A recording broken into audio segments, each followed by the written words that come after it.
What do you think is the most popular one? Get to the chopper or hasta Get to the chopper! I am with the one and only Arnold Schwarzenegger, my dad and I's biggest idol growing up, and we're in the kitchen here. We've been having an amazing conversation, talking about stuff we can't share, but let's talk about Total Recall. I have it recommended in my top best books. So Good taste. good taste? Yes. You know, the first thing I would say about the book is, we were just talking about this. What do you think? Do you think it was important, your upbringing, to reprogram your mind? Because in the beginning chapters, you talk about how your dad made you work out before you ate. Well, it was all about, being useful. He also felt that you should earn your breakfast. So he had me go and do push-ups and to do sit-ups and knee bends and all kinds of things. Or he would just send me down to the basement to chop wood for half an hour. And then he says, okay, now you can come up and have your stirts, which is kind of like as a breakfast dish that they serve in Austria, and some, hot chocolate or whatever I had in those days. And then we'd go to school. So, I mean, you had to earn your breakfast. So I think all of this stays with you for the rest of your life. Because so many people procrastinate. You don't seem to have a problem with procrastinating. No, I don't procrastinate because I see a very clear vision of certain things, a certain goal, and then I go after it, because you snooze, you lose. Right. So to me, there's no such thing as like, I like to take a vacation and I like to go and rest and all those kind of things. But when I'm on a mission and when I go after something, I go after it with vengeance. I mean, there's no stopping. Yeah. Now, number two, 3 points. So number one, your upbringing. Number two, and we talked about this a little earlier, what is the secret for somebody watching? Because all throughout the book, you thought bigger than everybody else. When it was bodybuilding, you were saying you didn't just try to become Mr. Austria, you want to be Mr. Olympia. When it came to movies, you didn't just want to be in a movie, you wanted to be the biggest, highest grossing movie star of all time. What can somebody do watching to overcome the fear of thinking big? Most people are just too afraid to think big.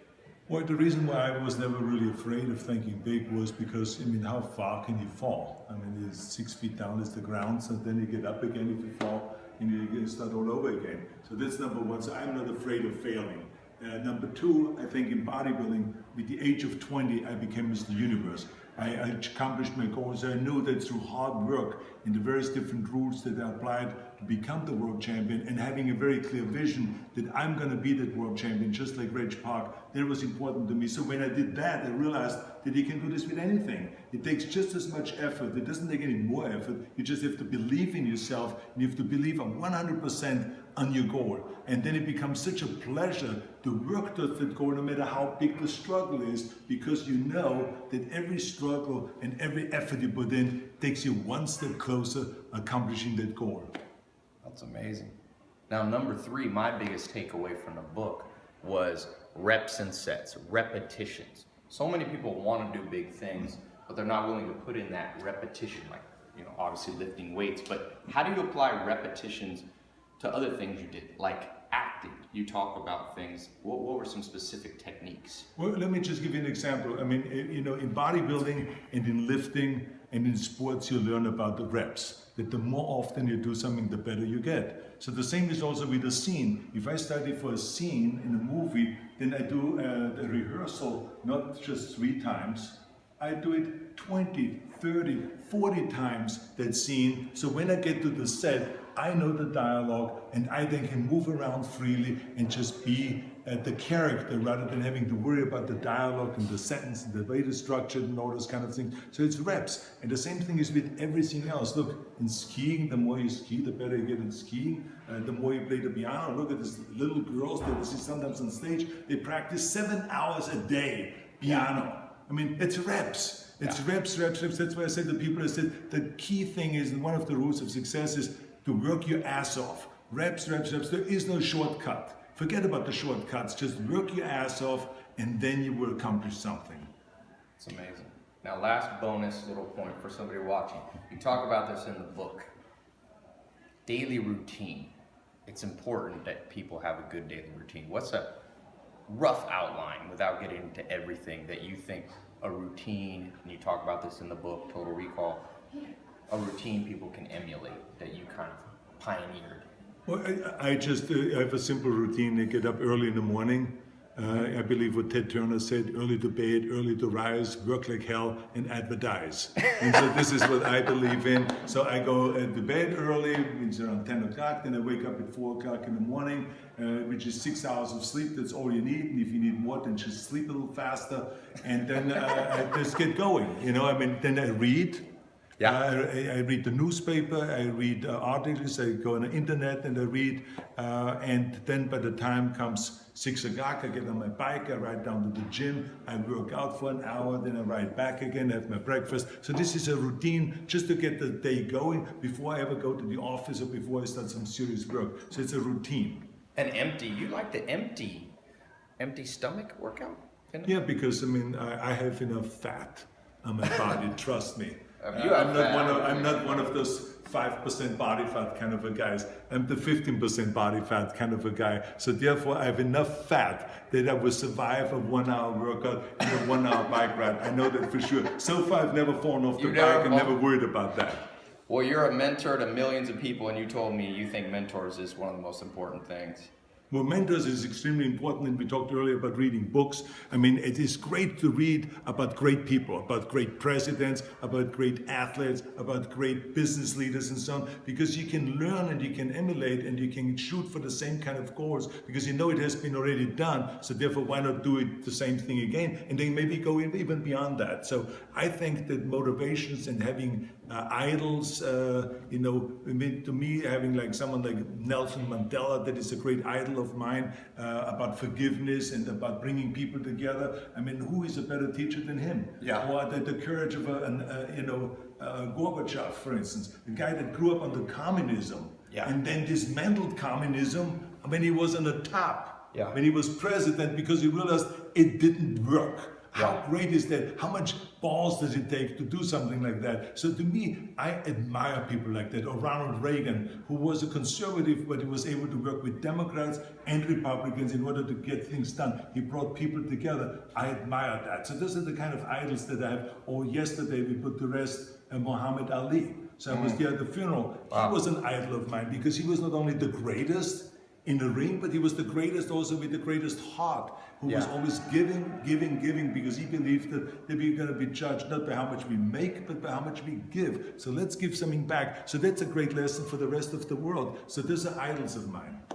Yeah, well, you're an idol. I have a TEDx talk. It's one of the top 15, and I named you as the top 5 mentors. So I appreciate this kitchen talk, and this was amazing. My dad was a pro bodybuilder. If he knew I was here, my dad would have a heart attack. But thank you so much. Absolutely. That was amazing. Now go out. I'm telling you this. People know me for having the biggest book club in the world. Top 10 books. Arnold Schwarzenegger wrote a book. It's called Total Recall. It's his autobiography from start to finish.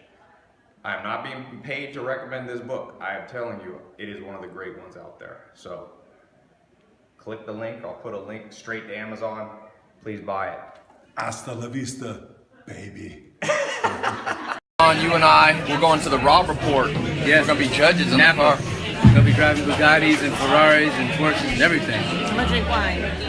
So your favorite book is? Favorite book of all time, Cervantes, obviously. Why? I would just have his book is his life, and his life is the most incredible. He comes up, flipped it through the air and travel. I'm just leaving landed in first face. No, you can't jump.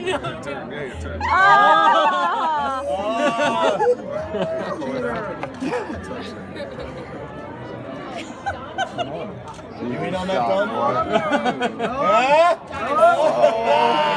I'm not in on that. You know what I'm saying?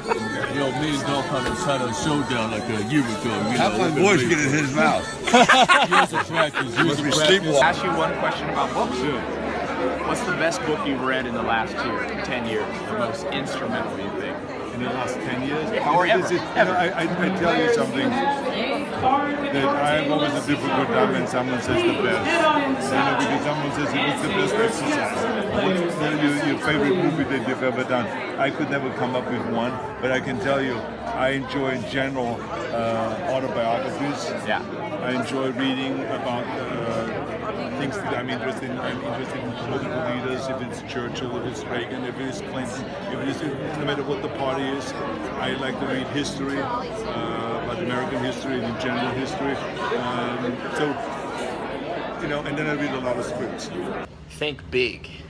My mind's still running through all the conversations I had with Arnold Schwarzenegger last night in his kitchen. Talked to him for about an hour. It's one of the greatest conversations I've ever had, and that's one of the takeaways. Think big. You know, he told me, he said he always thought big. He said, don't worry about failure so much, Tai.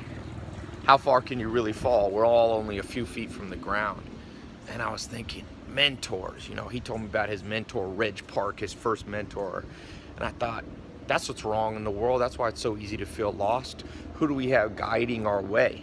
You know, you got to go out and you have to find people. You have to find people who have done it before, who can shorten the path, who can keep you from failure. He told me, he said, don't fail too much. One of the reasons he doesn't procrastinate and can think big, he said, is because he at 20 years old won Mr. Olympia. So he said he got used to success and he tasted success. And so, you know, make sure you find some little wins in life. Don't always lose. It's a myth that you only want to learn from mistakes. Well, you learn from mistakes. They don't have to be yours, though. And you can also learn from wins. You know, Arnold learned from his wins. There's my dad. I told him, I said, my dad was a pro bodybuilder. My dad would love that I'm in here talking with you, Arnold. There's Arnold. 7-time Mr. Olympia. Multi-millionaire before he was 30 in real estate. 2-time California governor, not a man without flaws. We all have flaws. I always think of that saying, let he who is without sin cast the first stone. But what he's achieved is something you and I can learn from, you know, and so much of life becomes nitpicking and you bring up people's names and people go, oh, he's not perfect there, he's not perfect there. I'm like, yeah, but have some respect. Have some respect for somebody who did stuff. Saw he's a philanthropist, you know, and he genuinely cares. Took the time out to talk to me. Didn't have to talk to me. I wasn't paying him to talk, you know. He told me, he said, Tai, he likes to work out on an empty stomach. I said, why? He said, because he always figured he had a little bit too much fat. So I'm in here in the gym, gonna follow his level. He said he didn't procrastinate. He learned from his father the value of not just being lazy, always having something to do. He says he likes to wake up, he likes to read a lot, gets up, he gets active, always doing something, you know?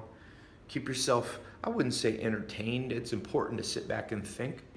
And he told me he likes to do that early in the morning. People in the modern world, with all this convenience we have, the next thing you know, all you're doing is just sitting around not accomplishing anything. You know, go out, conquer the world, conquer your fears, think big. That's all I could think. You know, he's a big dude, strong, but his life was big. Made some mistakes, made a lot of great attempts and successes. Yeah. I'm gonna post the full talk we did here soon, but just thought I would post that while I was walking in here and get a little weights going.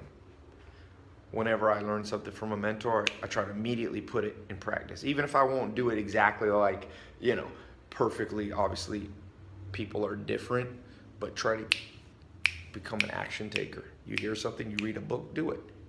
Try it. Arnold Schwarzenegger tells me he likes to work out before he eats breakfast. Hey, can't get a better piece of advice from a, you know, man who achieved, like I said, 7-time Mr. Olympia. So, who's your mentor? How big you thinking? How much do you fear falling? Watch from my video. I'm gonna post the full talk, most of it. Some of it's private, but post a good bit of it. All right. Oh, by the way, leave me a comment. Comment on something you've been putting off that you know you should do. Some area you're not thinking big that you know you can think big in now.